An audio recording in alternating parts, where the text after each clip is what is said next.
સમાચાર નવસારીમાંથી ચીખલી તાલુકાની મેણકજ ખાડીમાં એક વ્યક્તિ તણાયો હોવાની વિગતો છે। ઘટનાની જાણ થતાં વહીવટી તંત્રએ વ્યક્તિની શોધખોળ હાથ ધરી। પાણીનો પ્રવાહ વધારે હોવાના કારણે શોધખોળમાં મુશ્કેલી પડી રહી છે। એસડીઆરએફની ટીમ પણ શોધખોળની કામગીરીમાં લાગી હોવાની વિગતો છે। તો આપને એ દ્રશ્યો બતાવી રહ્યા છે કે જ્યાં મેણકજ ખાડીમાં એક વ્યક્તિ તણાયો। ઘટનાની જાણ થતાં વહીવટી તંત્રએ વ્યક્તિની શોધખોળ હાથ ધરી છે।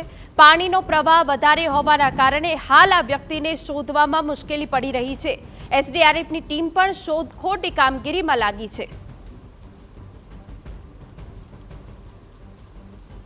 તો જિંદગી બચાવવાની આ જંગ છે, પરંતુ ભારે વરસાદના કારણે હાલ જે નદી છે તેમાં પાણીનો પ્રવાહ ખૂબ તીવ્ર છે, જેના કારણે ત્યાં ટીમ તો પહોંચી ગઈ છે। એસડીઆરએફની ટીમ પહોંચી છે, સ્થાનિકો પણ છે, તરવૈયાઓ પણ છે, પરંતુ પાણીનો પ્રવાહ વધારે અને તીવ્ર હોવાના કારણે આ વ્યક્તિની કોઈ ભાડ નથી મળી રહી। વ્યક્તિની તસવીર અમે આપને બતાવી રહ્યા છે। વૃદ્ધ વ્યક્તિ કે જેમની જિંદગી બચાવવા માટે હાલ એસડીઆરએફની ટીમ અને સ્થાનિક તંત્ર કામે લાગ્યું છે।